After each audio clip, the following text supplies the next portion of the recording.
Hello, everybody. What the fuck was that? Um, that was so weird. This meeting has been recorded. That's what I got. Like this meeting is being recorded. I was like, wait, okay, good to know. Good to know. Thank you. Okay, moving swiftly on.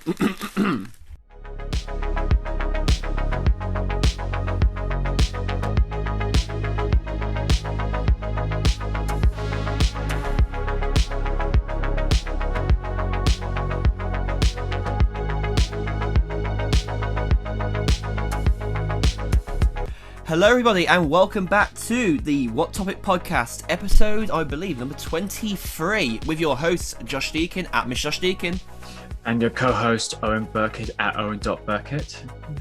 Yes, and we are back again, actually doing all right. You know what? We're actually back with the next episode the week after again. Something's going a bit right again. I don't know why I'm doing these moves like I'm on screen. Yeah, well, nobody's going to be able to see it, but no, I mean, I think it's just because, things are slowly but eventually getting back to normal. Fingers crossed. Cinemas are back open again now, and I've actually recorded some good profit with Peter Rabbit 2 coming out as well. Families are going back. Yeah, well, Peter Rabbit's coming back, and then I went to see... What did I go see last time? Was it Judas and the Black Messiah, you said? Right? That's right. Yeah, I went to see that. That was great. Yeah, and then I'm planning to go see A Quiet Place Part 2 on Monday. So, yeah, I'm just excited to finally go see something new at the cinema. So, yeah. I think I remember you saying, is Nomadland coming out in cinemas as well soon? Nomadland is showing at cinemas right now. So it's been doing that since cinemas opened. So yeah, I'm definitely going to go see that on the big screen because I really enjoyed it when I watched it on Disney Plus. So I still yet to watch it on Disney Plus. I think I need to set myself some time apart at some point. It's not that long. I think it's only about an hour and a half or an hour and 45 minutes. That's quite digestible. I think max it would be like just in just under 2 hours. Brilliant. I think. Let me double check. An hour and 47 minutes. So like that's good. 40-ish minutes. So yeah, definitely check it out because it definitely deserved the best picture win. So for sure. Oh yeah, definitely for sure. It's good to see that these movie releases are still coming out in cinemas regardless of the time that we've been obviously locked away. We're not able to watch them in the cinemas, and for people who really want that extra pure experience, which I mean, I did a this or that polling thing on my Instagram a few days ago, and the vast majority of people was like, "Yeah, I'm going to the cinema to watch it." I'd rather go to the cinema. Yeah, no, I was happy to see that as well. Just goes to show that that when people were saying like, we'll get to a particular news topic later on that is related to this, but I think when obviously during the pandemic, with Netflix, Amazon Prime, Disney Plus were making a huge showcase of like sort of content they're going to be releasing. People were like saying, is cinema dead or is it not going to be the way it was before? I don't think it will be ever like the way it was before. No. But I think slowly but eventually people will they'll get a realization that you go, you know what, there is a sort of, like a nice sort of novelty to go into the cinema and see something on the big screen with surround sound system and everything. So no, I don't think the cinemas are going to go away anytime soon. Definitely for sure. So I mean, the vote was very close. It was 47%, so 22 votes to 53%, 25 votes. So there was a bit in it, but like even people who saw that result messaged me and said they was not surprised, but they were happy that the cinema still took the lead there. Yeah, definitely. And the fact that A Quiet Place Part 2 was supposed to come out in March last year, so we're finally getting it in June, which is fantastic. You know what a polar opposite to that really is that people are more likely to want to spend money online as opposed to going to brick and mortar stores at the moment. So that's a very different thing now. People liking to go and sit in an actual theatre or sit in the cinema to watch something as opposed to click purchase, I guess. No, right. So purchasing habits are changing quite regularly at the minute. Yeah, I think there's a sort of pros and cons to everything. Like Oh yeah. I do understand why there's the convenience of um ordering things online as opposed to buying things in store. I think clothes shopping is difficult on both sides because you still can't try things in store, Not yet, no. but when you do buy something online and if it doesn't fit, you have to go all that hassle to send it back and write on the little return sheet saying do you want a refund or exchange or whatever.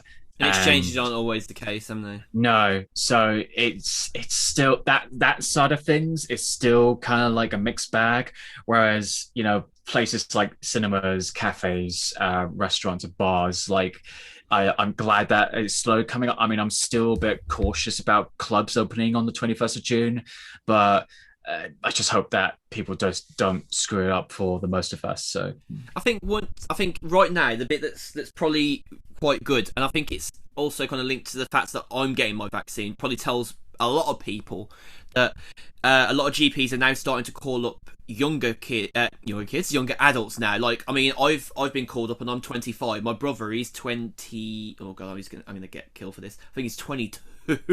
23. 22. I get ages mixed up. I do. Like, I'm not great at that.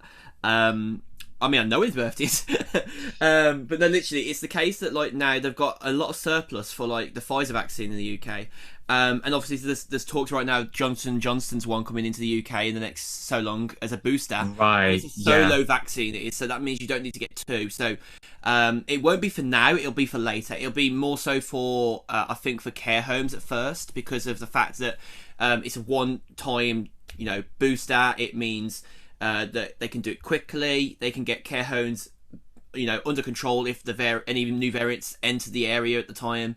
Obviously, we've got the Indian variant at the minute doing a bit of havoc up in Boston. Boston. There is a Boston in the UK, but we Boston. all associate Boston in Massachusetts. But no, Boston. so No, it is Boston. It is Boston, is in the UK, isn't it? I'm getting confused. Or is it Boston? it's somewhere up north in the UK. So It's up north. Up north. No, but up north right now they are having that issue, but they have said that it's spreading fast, but not as fast. It's controllable. right, okay. It's weird Well, when someone says to you, "It's fast, but not as fast." yeah. Well, I mean, the good thing about it is like we are getting through the 30s group Mm. already. Which is one of Um, the sets of groups that could be quite vulnerable to this new variant because it's faster Uh, spreading. yeah, and then those people are going to get the Moderna vaccine, unless they've had a vaccine beforehand, so they get the same vaccine. So, for example, if they had AstraZeneca the first time, then they stick with AstraZeneca. Yeah, it just complicates Um, things otherwise. Yeah. well, it just they haven't trialed the fact that if it's safe to mix and match with other Which is why vaccines. that solo one from Johnson and Johnson's vaccine arm is actually very important because it's a one time jab. You haven't got to worry after that. You literally just But those go to people with health risks and exactly, yeah. and elderly and people in care homes and yeah. So I don't think myself or yourself will probably need it, but Not anytime soon. we'll just have to wait until further notice. So, but A I year mean, from now, it might be that you're just told to come up for your jab. You come up for your booster. Simple thing, but the right? good thing is that I can't speak for anywhere else, but we are usually getting roundabout up to about 1,000 people a day to get their first or second jab. That's Um, brilliant. so I think also the fact that we're also getting people that weren't so fond about the vaccine is getting it because um, if it's basically the simple fact that if you don't get a vaccine, you're not going to go on holiday, and it's just going to be more complicated if you don't get a Mm. vaccine. So they're pretty much just being pushed to getting a vaccine. I mean, Um, there was very much like the conspiracy theorists and the people on the leaning side of all this that were basically saying like, look, come on, guys, they've been telling us that you look. I'm sorry, that like look at the hallmarks like over the last few months, like they were getting ready to introduce a potential vaccine passport for that long already, and there was apparently plans before the pandemic even started, but I'm not 100% sure on that because I haven't really seen any major evidence to say there was, as apart from a few, hearsays kind of things. I don't want to believe that stuff. Well, the only thing I could say is that if you do have the NHS app, they have updated it recently to if you are going to be traveling anytime soon, like maybe you could be flying or go on cruises or anything like that. There is a section where you press. Actually, I've got it right here. So if Is I it? just Oh, is it just in the solo NHS app? so it's not the COVID app, that's separate. So it's called the NHS app. Yeah, I've got the Um, NHS app. I have. Yeah. so you just log in and it should on the first thing say, yeah, so share your COVID-19 status It's and logged it me will out load. as. It will load, so you continue that, and then the next thing will say travel, and it says you will need to share your COVID-19 status while traveling. So you press that, and then you go show details, and it'll come up with a like a QR code, and then they can scan that, and it also shows that you had your 1 or 2 doses of the vaccine. That's right. Yeah. So therefore, if you do get a vaccine and you want to go traveling, even if you had your first dose, you will be allowed to travel. So you can just go to airports and ferry terminals or anything like Yeah. that, and then they will just scan you Share in your and COVID-19 status. Yeah, I can see that. exactly. So, yeah. So on the That's pretty whole, good. The app's actually pretty nice. It's nice and simple. so on the whole, it is the turnaround on getting people vaccinated on their first or second doses is going really quickly, which we have seen percentages of COVID patients dropping to hospitals quite a lot. So it is showing. They've even got it in my appointment for my vaccine on Sunday. That's good. But yeah, so that's that. And then, so like I said, like we've been pretty busy. I've been working with vaccinated people. You've been pretty busy with your work, and then also we've both been continuing with our creative pursuits. So you've done a few shoots. Yes, I've done a few shoots. Gone and did my first getting pissed off my head last weekend. That was fun. I'm gonna be on the 12th of June from 3 in the afternoon until 3 in the morning the next day. I'm gonna be drinking. It's gonna be great. It's gonna be great, but it's also gonna be like waking up on that Sunday is gonna be like such a slog. It's not real. Well, and I just realised as well, I've actually booked a shoot the day after. So there's a club in Birmingham called Rosie's. And it's like return to like Rosie's, like get down on Fridays kind of thing, and it's the same week that we get unlocked for good. It's on the Friday, so I think that's the 25th. 21st, isn't it? So the 21st is the Monday, 25th is the Friday, and I've booked a shooting the next day. Man, I might have to move it to the Sunday, but thankfully the model can do the Sunday as well. So like, touch wood. At the minute, I might change the date, but yeah, it's gonna be interesting. Like, I'm gonna be doing two lots of drinkings in the month, and I haven't even talked about the times I'm going out drinking. Probably Sunday. well, I mean, I'm potentially coming up to Birmingham, so Yes, you are. When's that? yeah, You thinking? no idea. I mean, like my friend who was working there, she's gonna be there until August, I think. Okay. Is she a So student? no, she works in the Navy, so but she's also studying in psychology, and Nice. so but yeah, no, it'll be good to kind of meet you and all the other peeps up there. So, and I haven't, because I've been outside of Birmingham.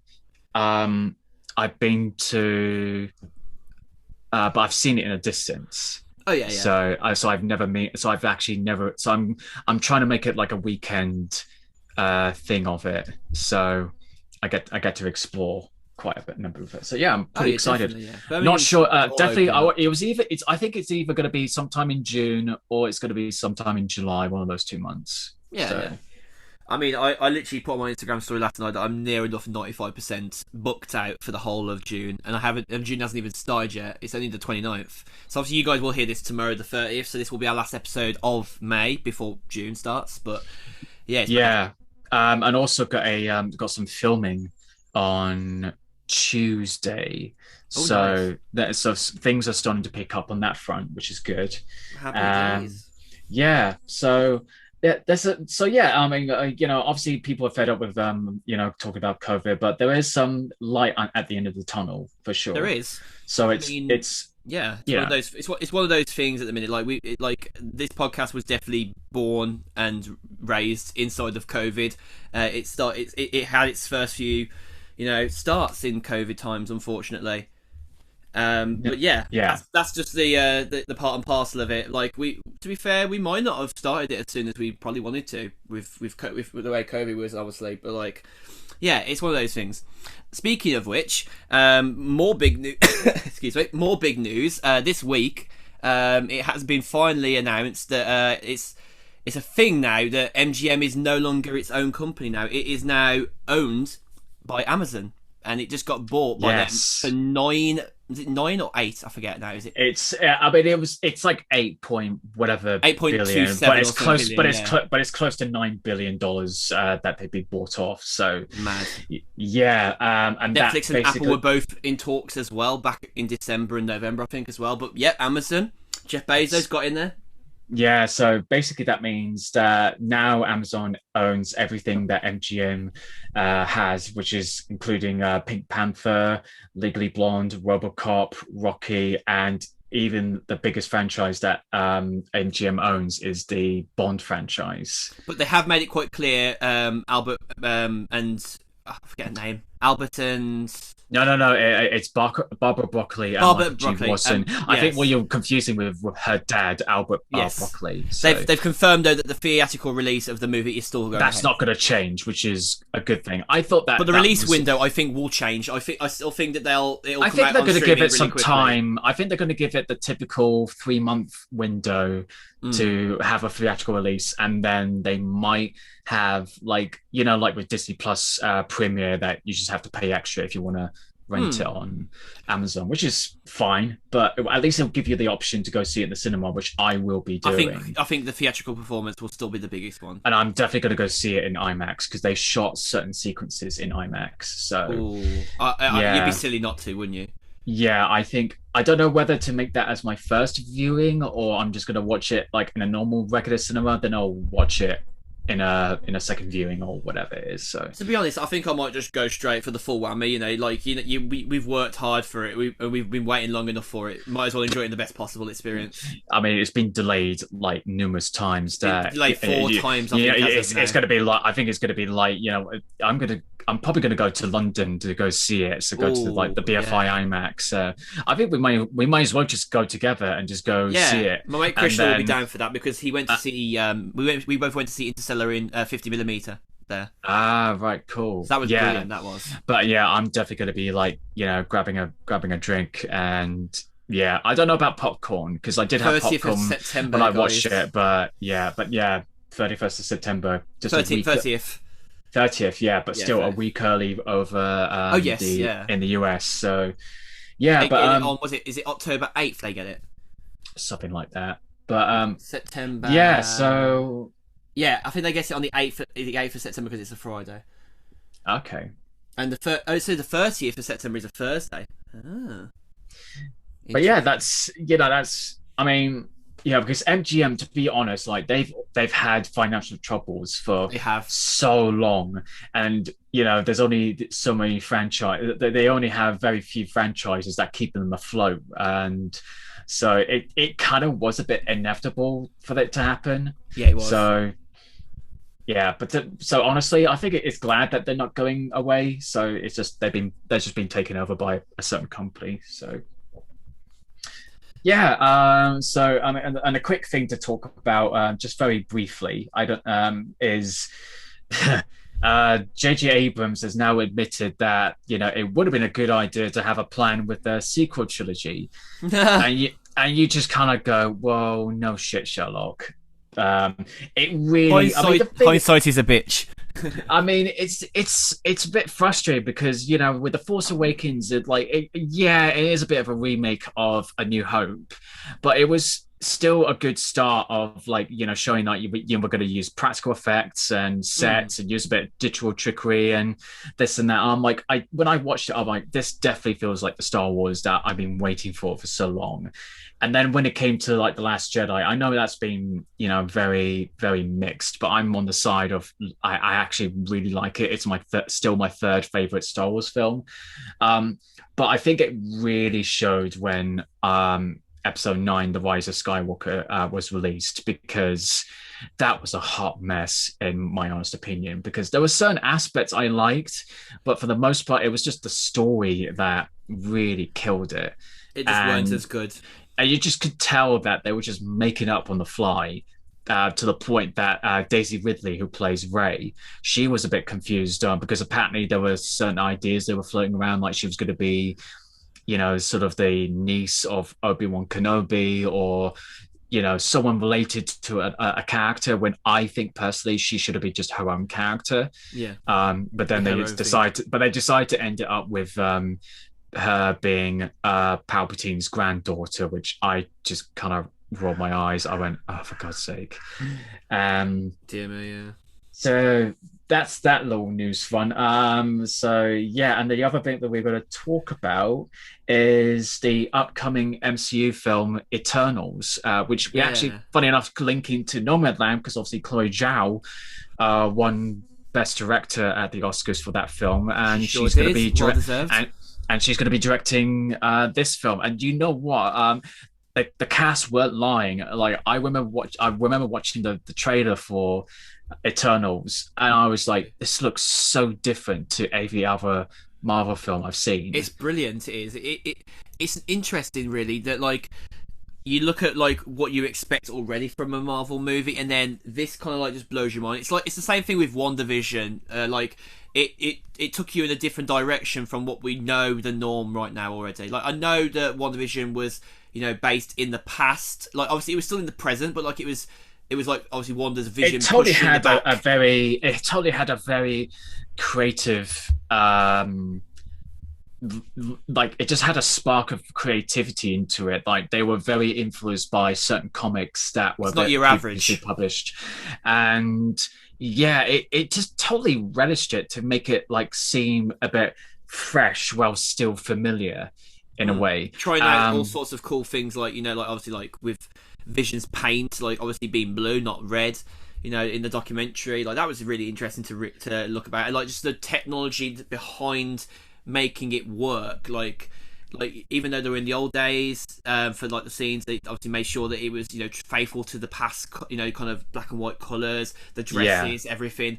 And then you look at this with the Eternals, and you can really see they've really gone all out on like the details. They've brought together the locations with such passion and detail. Like you can tell that like this is going to be a really really good release. At the back end of the year. This is obviously, I think, the movie just before the Spider-Man movie in December, I believe, because this is the 4th of November. Is this 4th of November? That's Russia's release, though. I'm not sure if that's the UK's release or not. I'll have a look on IMDb. But yeah, it's obviously we're going to get Black Widow 5th of November. in July, yeah, and so this will follow on later on in the year, and like I kind of wished I've seen Chloe Zhao's filmography before Nomadland, but you know what? I'm really glad I got to see Nomadland, Mm. and so that I know what to expect from Eternals, because I think she is co-writing the script for Eternals, and she adapted the book of Nomadland when it came out. So if it's anything to go by, I mean, yeah, she's one of the three screenwriters for the film, along with Patrick Burley and Ryan Firpo. Oh, what was that? But No Man's Land. Sorry. no, for Eternals. So she's down as director I think on here as well.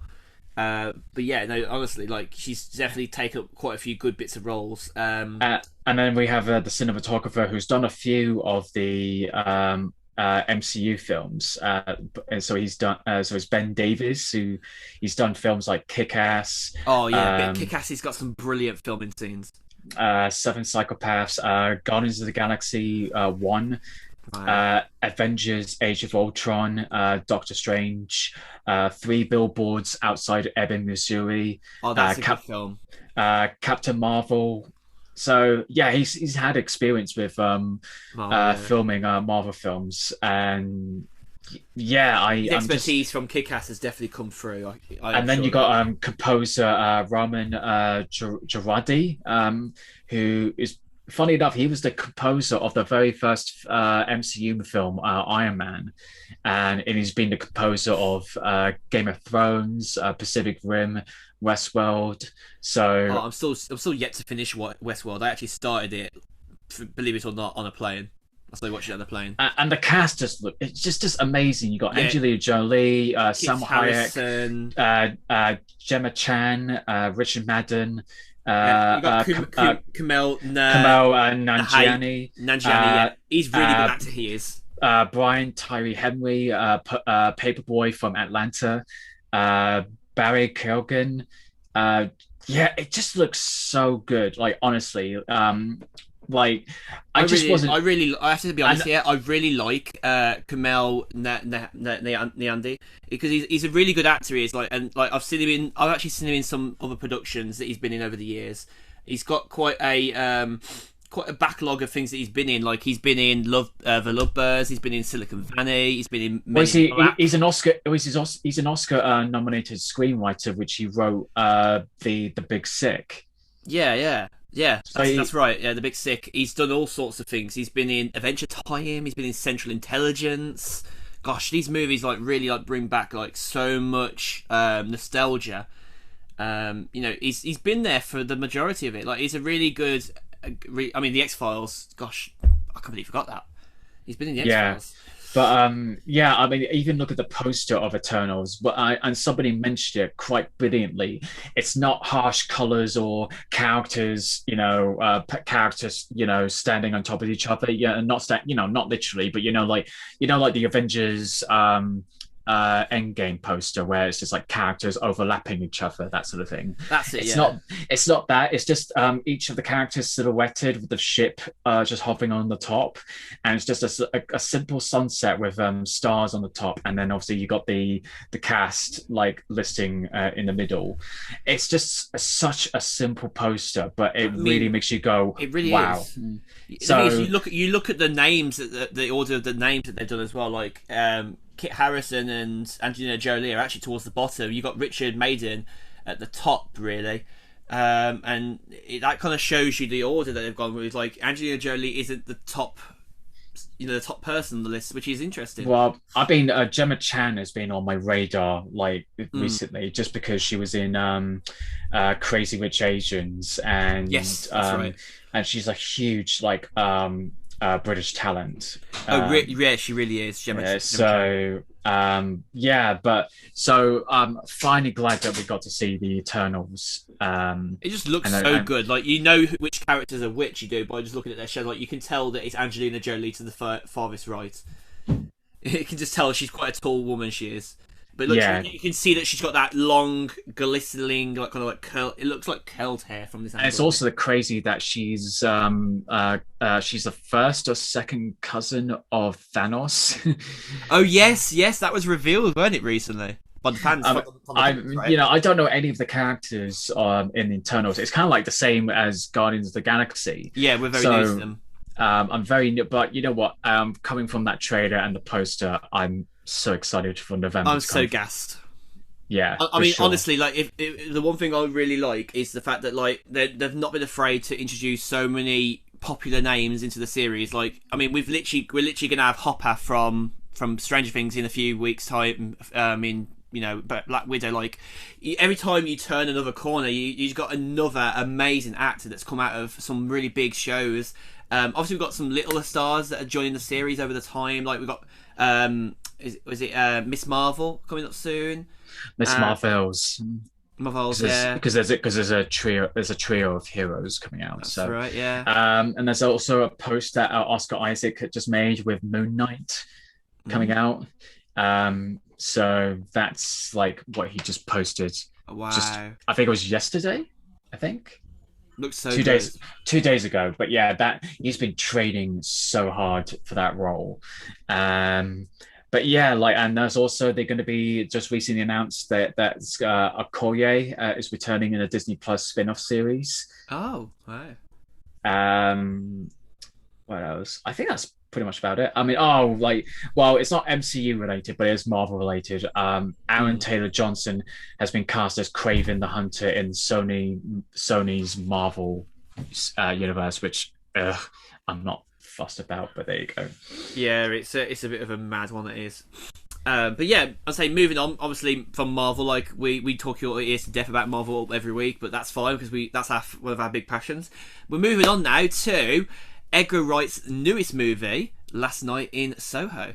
Yeah, that looks. I mean, obviously they Looks just so released good. it, so they released a teaser trailer and the teaser poster for it, and even I'm just looking at it going, I don't know what it is. I mean, I could only take a guess what it is about, but again, I'm so excited for that one, I mean, and the it's synopsis literally says that it's strange events plague a young woman after she's mysteriously travelled back in time to 1960s London. But like, obviously, we saw at the start of the trailer, like it shows modern day London. You can just about get a glimpse of right where the Piccadilly Circus tube station is in London. It's very much like what you expect. Like it's Soho, Soho, Soho. Like you can't take Soho out of Soho. It looks the way it looks. But then they've really gone to town with the 1960s look. It's really good looking, like from just what we see in the teaser.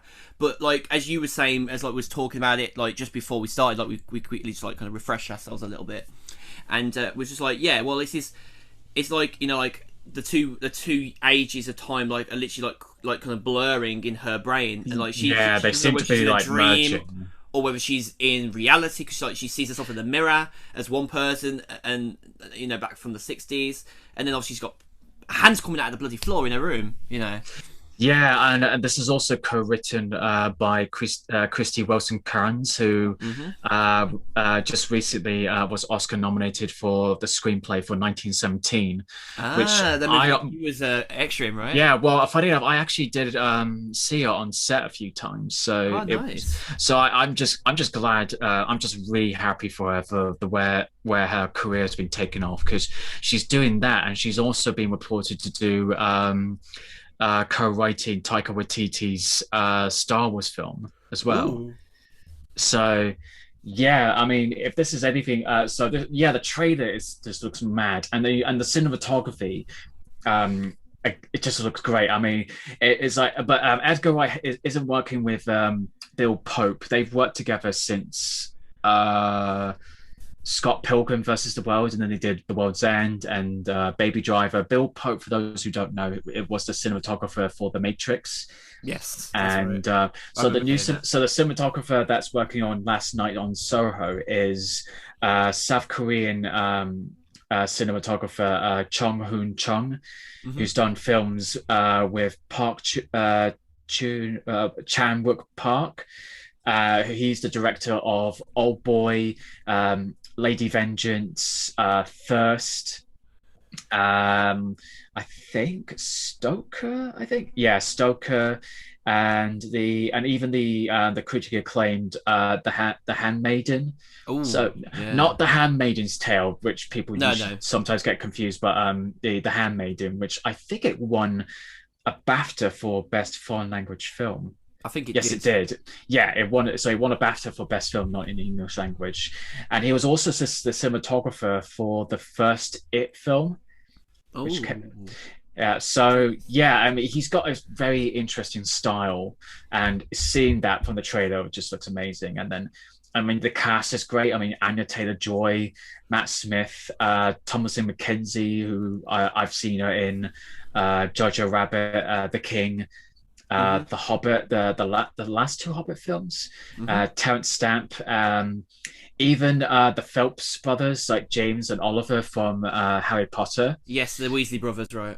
That's right, and then obviously one of the last few films that Diana Rigg did before her passing. Yeah, she So passed not long ago, right? yeah, I think it was last year. Yeah, last It's a year. shame, yeah. I'm really So excited to see how Matt Smith is portrayed in the film, because he's a yeah, actor. it's. I mean, his character's just named Jack, so that's the only thing we Jack. can go on. Then again, But and years that character is Sandy. There's only one like, but then you look at like someone like James Phelps, and he's called the cloakroom attendant. He's not given an actual name.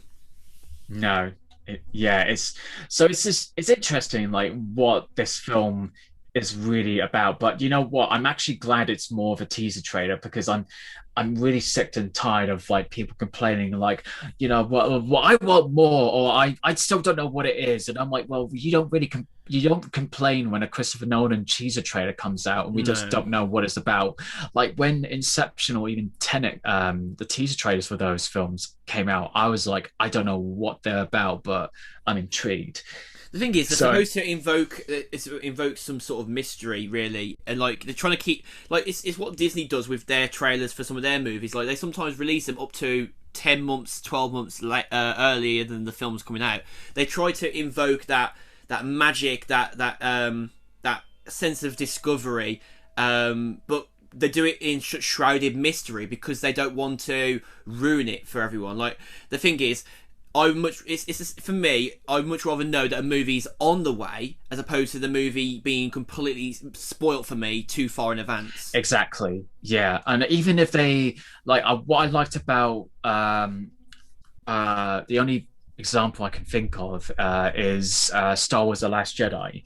Is you think that the story elements are going to go in one direction, but when you see it, it goes a completely different direction. It falls So shoulders, which is good. yeah, So and it's the you want same, to and it's be the same with excited.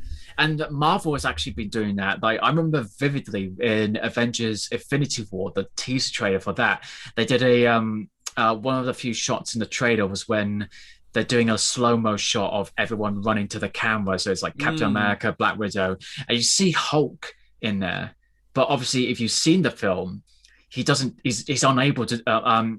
Bruce Banner is unable to turn into the Hulk once he comes back to Earth. Mm. So it just goes to show that sometimes you can't really like. I hope people do that more with trailers because it makes people want to go see the film in the big Oh, screen. they just like they sort of like tease the fans a little bit They too kind much. of they just tease it, and even I've seen another example is Dune. If you have not read the book or seen the previous adaptations for it, you just got to look at this film and just go, I have no idea what it's about. All I know is it's just two factions fighting each other in a desert planet, and there's a giant ass sandworm that's underneath, and they're fighting over a thing called spice and this. Yeah. So, but that's a good thing in my opinion because it makes you like it's pretty much the filmmakers or the studio just go, well, if you want to know what it is about, go see it in the cinema. So Exactly. Yeah, honestly, I don't really get into a lot of kind of horror thrillers or horror drama thrillers as you caption it. It says it's a psychological horror genre-ish movie. I think that it's really got staying power. It has. I think this will a lot of people will probably be into this sort of movie. Not even because it's not completely horror and it's psychological, but like I think that it invokes a lot of history for even for British people, like because when you think of Soho in the UK, you think of it's the night lights, it's the red neon, it's the sex shops, it's a little captured nostalgia of Amsterdam in a street set up in London. But like the history behind Soho just goes even deeper than that. It does. Like at one point, Soho was pretty much a prostitution location in London. Let's be frank here. It's got that decadent history, but obviously they're going back to the 60s when it was really like building up and thriving. There's theatre performances going on, the theatrics, like the Hollywood of London, the UK, basically. it was pretty much like a huge, vibrant, heart of like if you wanted a bit like of extra spice in your London life, then go to Soho. That's Yeah. it. And yeah, and it really is an interesting choice. I don't know if Edgar Wright tried to get Bill Pope back into shooting the film, or he was busy, or I don't know. But it's an interesting choice that he chose that cinematographer Chung Won Chung to shoot the film, and yeah, because obviously he does have some roots of very extreme sort of Asian cinema, and then he's done a bit of horror as well. So he's got that visual flair that makes it that quite interesting. That it's it's still got some English talent with Edgar Wright and Christy Wilson Kearns. So I wouldn't say English; she's Scottish, but it's got that that other bit of I hate saying it, but it's got that other flavor into the whole mix that Yeah, makes it interesting. it's got that whole different sort of ganache, like that kind of surprise that really makes something special. But yeah, I'm really excited. like I said, the fact that they've got a release date, it's coming out this year.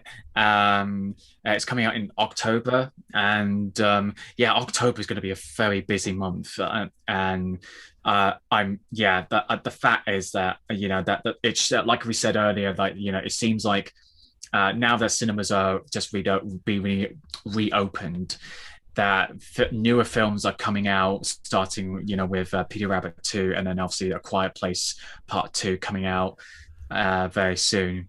And it's just like it's a sigh of relief that for me that I can finally watch something new at the big screen rather than just have to deal with it on Disney Plus or Netflix or Amazon Prime. Not that I'm been complaining, but No. It's just something that I've been longing for. Like I know people were looking forward to going back to restaurants and bars, and but cinemas have been my thing. So yeah, it's just my sort of escape for me, really. So Oh gosh, yeah. Honestly, like cinema has been the great escape for quite a lot of people.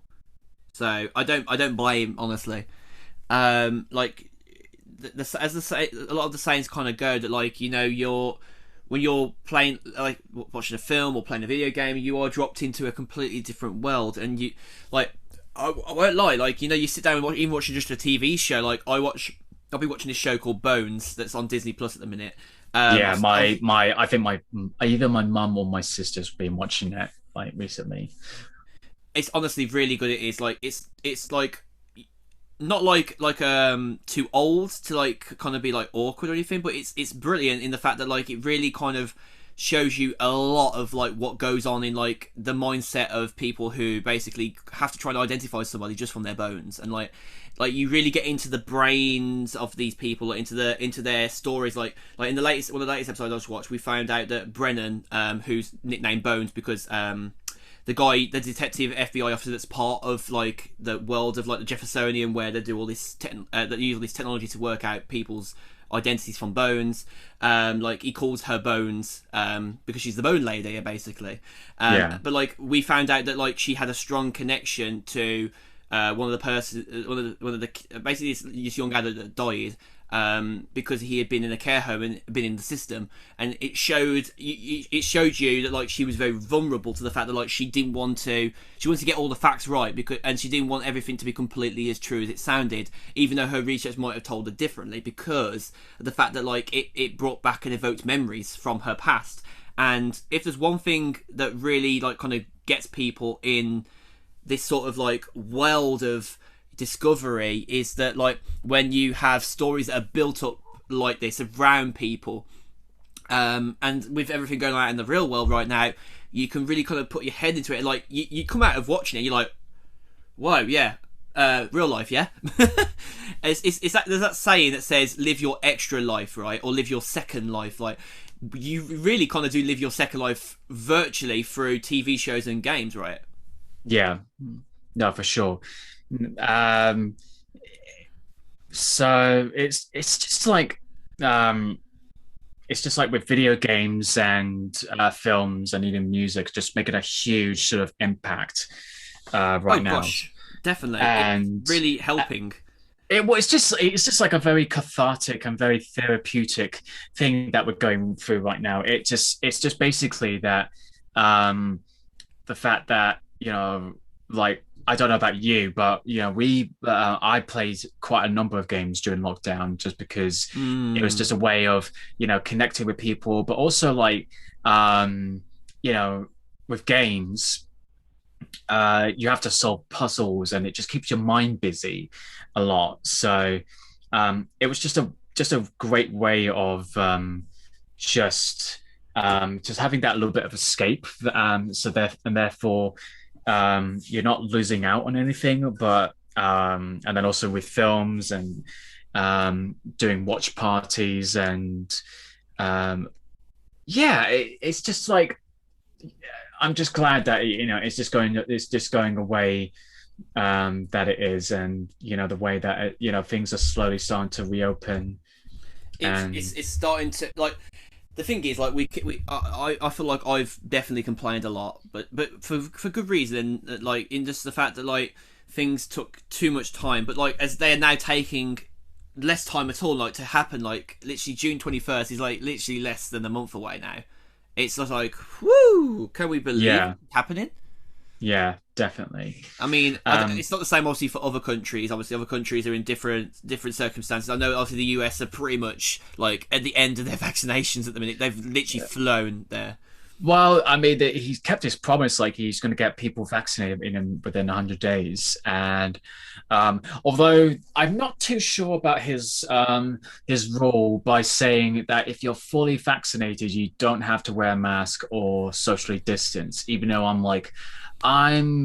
gonna keep doing that until I feel comfortable. I think the thing Not is doing though it. that the fact that he's done that is an option.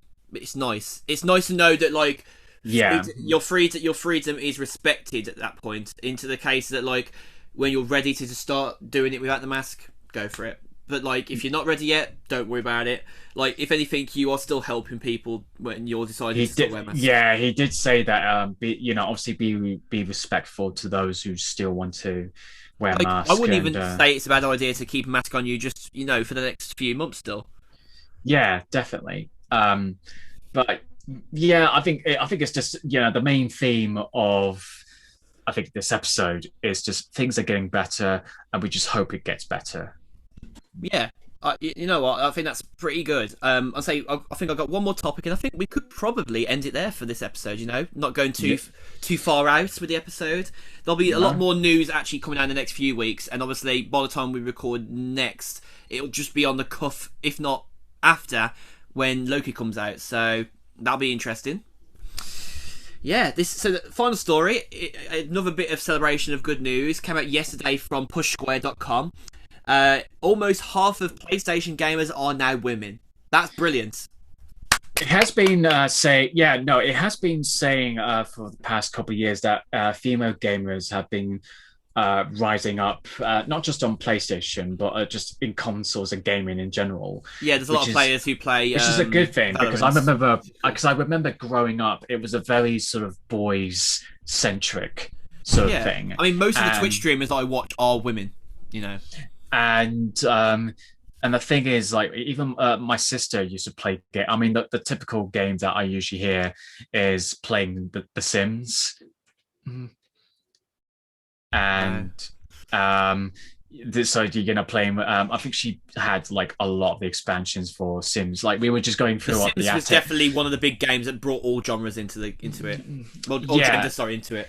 and then we were funny enough, we were going through her stuff up in the attic, and she just had like expansion after expansion on the PC. So and then the thing is, like, you know what? Funny enough, I actually was going to do a thing about International Women's Day, Mm. about the amount of games I have that feature female protagonists in games. Mm. So the games I have is Alien Isolation, Yep. Hellblade: Senua's Sacrifice, Horizon Zero Dawn, Hmm. uh, The Last of Us Part Two.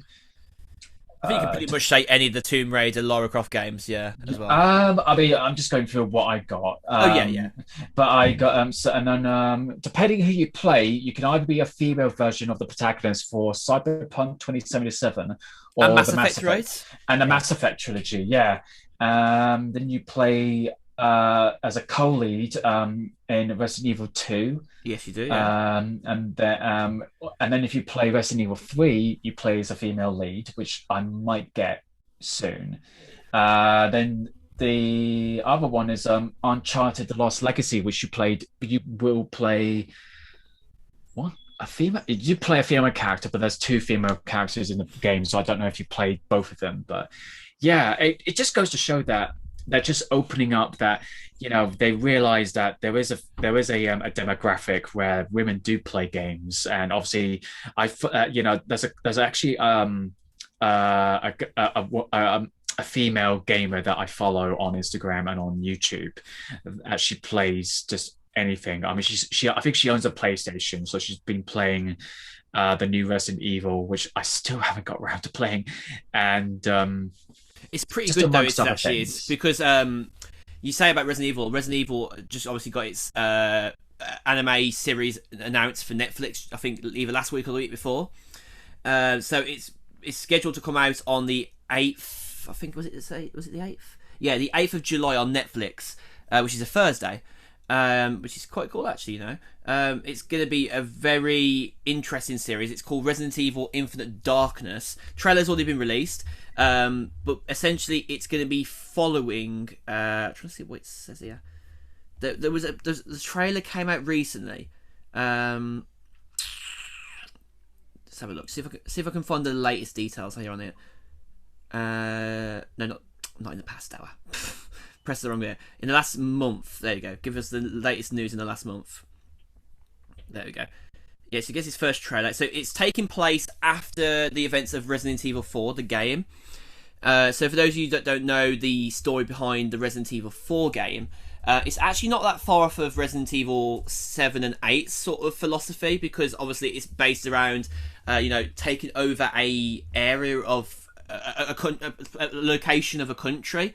So obviously Resident Evil 8 is in Bulgaria, I believe in Bulgaria, and obviously Resident Evil 7 was based in the States, somewhere in the States. I can't remember where it was in the States. It was the Deep South. Deep South, that's it. Because so obviously Resident Evil 1, 2, and 3. What one was set in the Spencer Mansion. Yes, yes, yes. And then 2 and 3 in Raccoon City were on Raccoon City, and then obviously you had Cobra. It was on one of the islands. I can't remember what the island was called. I can't remember. I don't think I played that one much. But I mean, Resident Evil 4 was literally just trying to. 4 was in Spain.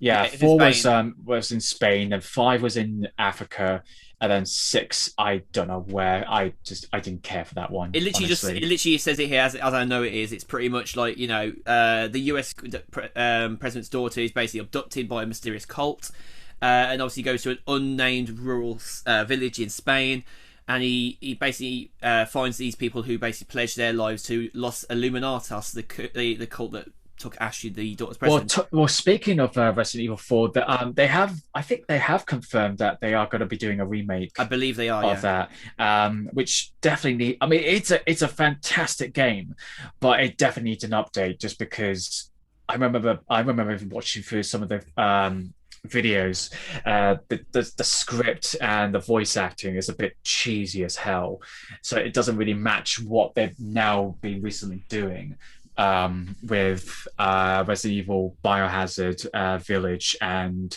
the two remakes, 2 and 3. So good.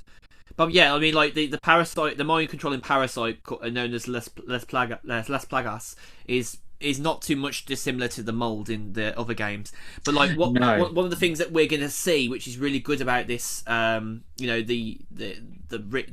series that's coming out on Netflix, is that it's really going to like kind of understand what's going forward in the storyline with Leon Kennedy, because obviously it's based 2 years after the events of Resident Evil 4, which obviously was released in 2005. Highly new technologies in filmmaking. The anime show will contend with zombie attacks, mysterious villain, and potential conspiracies. The trailer shows the two protagonists, obviously Leon Kennedy and Claire Redfield, basically like going through a fresh outbreak and pushing the US government to reveal more information, but are soon shut down.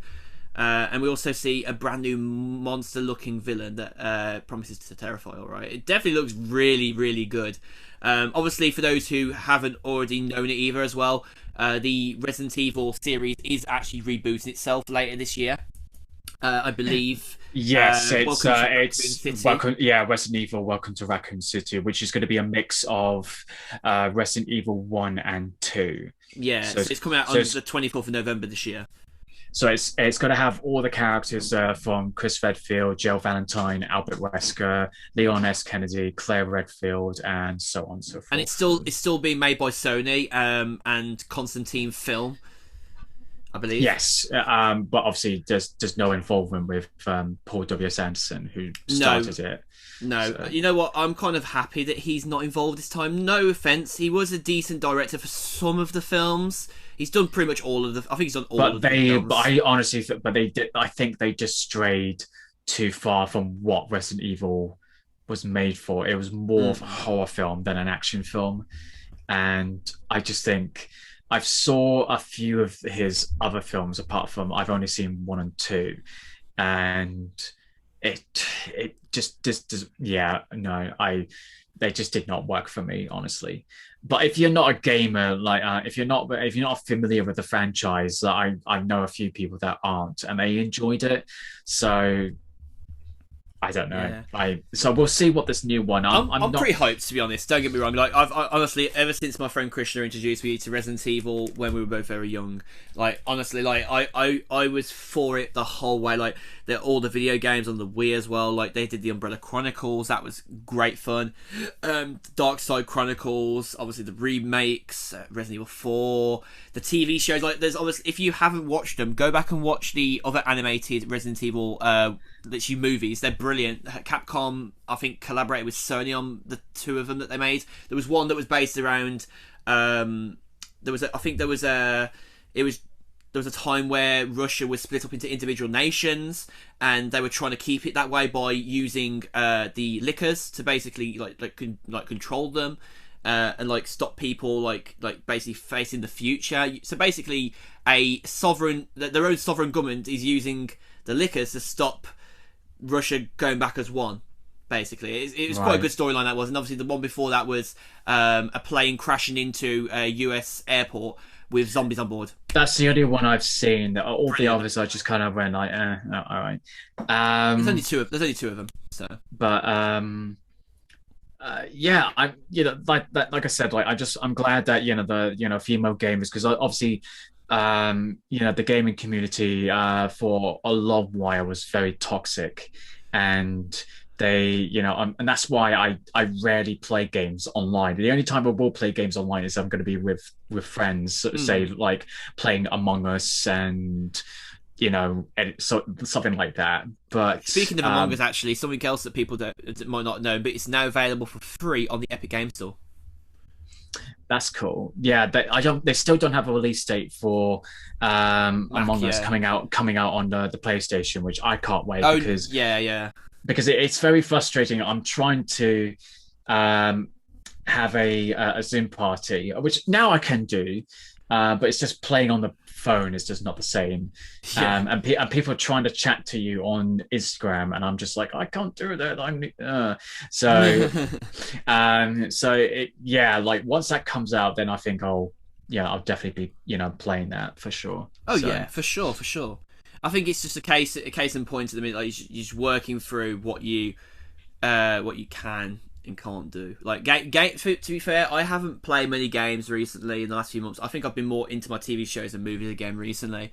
I think sometimes you do one or the other or both. Sometimes it's like that kind of thing, isn't it? yeah, I mean, it's like I'm not fussed to play the Mass Effect trilogy just because I played the first two. I haven't played the third one, but I'm not going to go straight into that because I'd rather just start from the beginning than Yeah. go all the way end. But yeah, like I said, I played them when it came out on the Xbox 360, so I'm not particularly fussed on getting into that. Although it's just I'm really frustrated. I got Resident Evil Village since day one, and I still haven't touched it. I mean, the only thing I have played is the demo that came out from it. So, but yeah, just I'm excited. What's going to come out. Um, I know one of my friends who I'm going to be seeing on Monday and Tuesday. He's excited for Sons of the Forest, which is a sequel Ooh, to the Forest, that which we've been playing a I've lot. heard a lot about that. Yeah. We've been playing a lot during lockdown, so he's just really excited for it. So once he gets it, I'll probably be getting it, and we'll be playing it together just to, yeah. Um, Fantastic. but I don't know what it will be coming on the PlayStation, but I think it's coming out on PC first, and then it'll eventually come out on consoles. Just yeah, there's loads on the horizon that I'm looking forward to.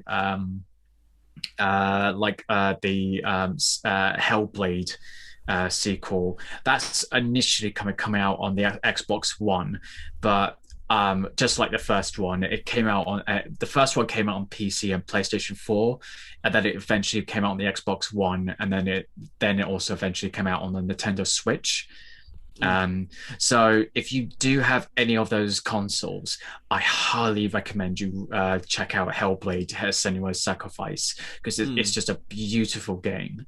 Oh, And Hellblade, yeah, definitely, it's a beautiful game. and so I'm definitely going to check out the sequel once it eventually comes out on the PlayStation. I have no doubt it will come out on multiple platforms. It's just probably going to just start on the Xbox One initially, and they all come out.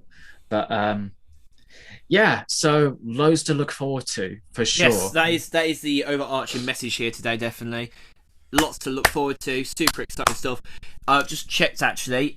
So it finishes the Among Us free. So you can currently get the base game for free. It's normally £4 anyway, but you can get it for free between now and the 3rd of June at 4 o'clock. So yeah, I mean, like, Among Us is one of the most popular games at the minute. It's like, why would you not want to get it for free if you can get it for free? Yeah. I mean, also, one of the bonuses, if you do get it through either Steam or through the Among Us, through the Epic Game Store, you can run that through like Wine or another app on the Mac, and you can still run the game technically. I mean, if you've got an M1 enabled Mac right now, you can buy the game on the Apple App Store, and you can play it on your Mac. So that is a Okay. possibility as well. I didn't think I said to you that actually. I think it's compatible now. Well, it's just I keep getting asked like, hey, you can join Apple Arcade for free for like 3 months, I think.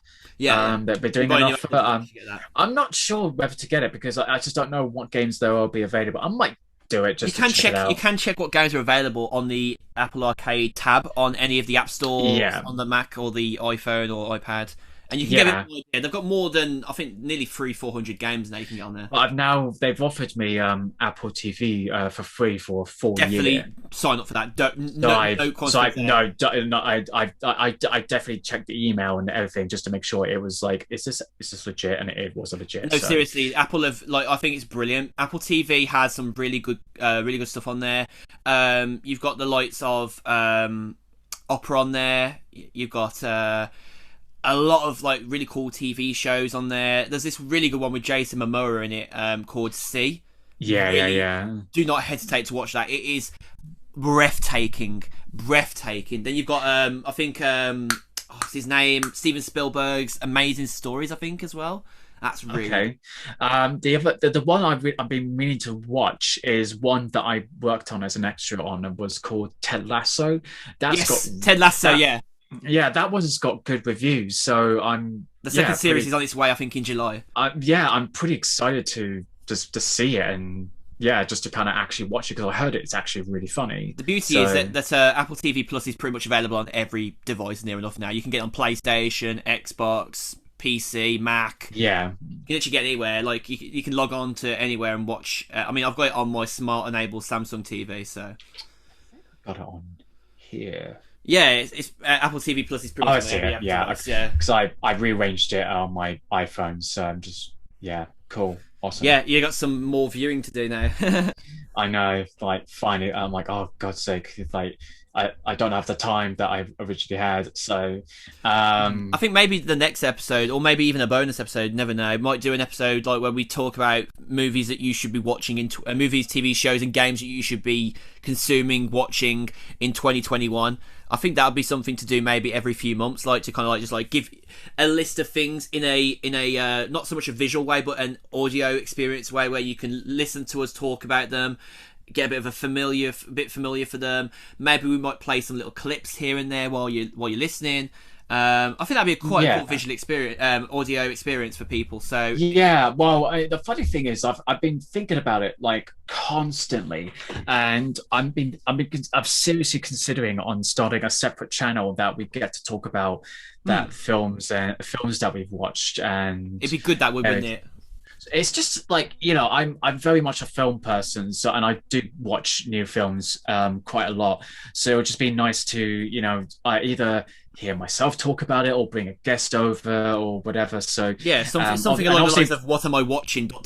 Yeah, it's something like that. But it's just I've always I was gonna start a new podcast with somebody else, funny enough, but she's been fairly busy on her end, so I'm just thinking I'll start my own thing, and then we can even bring my idea is basically just going to talk about we don't have to talk about new things, we could talk about old things, we could talk about guilty pleasures or nostalgic things, or just bring numerous guests on board, so we can bring I